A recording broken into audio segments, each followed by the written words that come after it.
I think if you go out along the streets now, or if you are outside, you can see that there is clearly a visible difference. Many people have complied with the instructions. They are staying at home and going out only for essential activities, and when they go out, many are wearing a mask.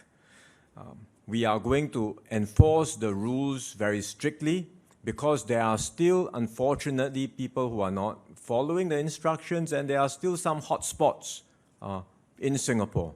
We know where they are when we are focusing on these hotspots and enforcing the rules very tightly. So we have more than 2,500 enforcement officers now out and about.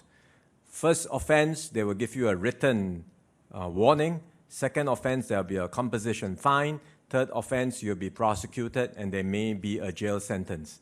So the enforcement agencies are going all out to enforce these rules very strictly, and we hope that Singaporeans will comply, not just because of the enforcement efforts that are ongoing, but really out of a real necessity for all of us to do our part and ensure that this circuit breaker truly has an impact in controlling the spread of the virus.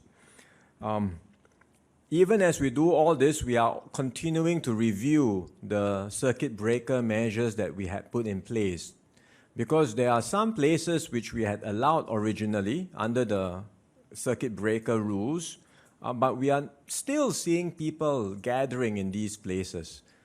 So for example, we had kept stadiums open because we thought this would be an avenue where people going out to exercise could, exercise in these stadiums without bunching together. But yet, unfortunately, we do see groups, people coming in groups to exercise in the stadium, which is not what the intention was, right? So we have decided from henceforth to close stadiums altogether.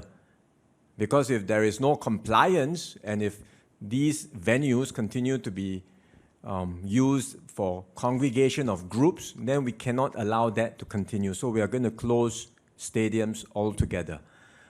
The basic point is this: we are not stopping people from going out to exercise. But if you want to exercise, do it by yourself or do it with a family member that's already living with you, and do it in your own neighborhood.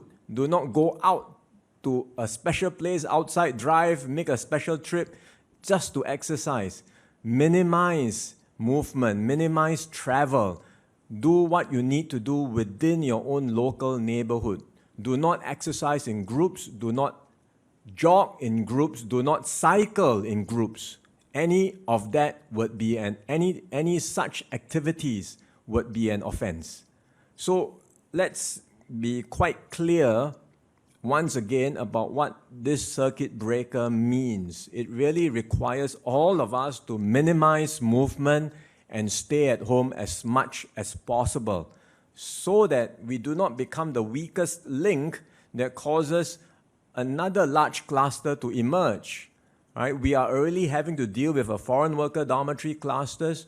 Let's not have more clusters emerge outside of that in our own community as well. And to do that, all of us really needs to do our part. So we are continuing to enforce and review the rules, and over the coming days, as we monitor movement, we may very well have to tighten up some more, so that the circuit breaker will truly be effective, and all the efforts and sacrifices that Singaporeans are making over this coming month will eventually pay off.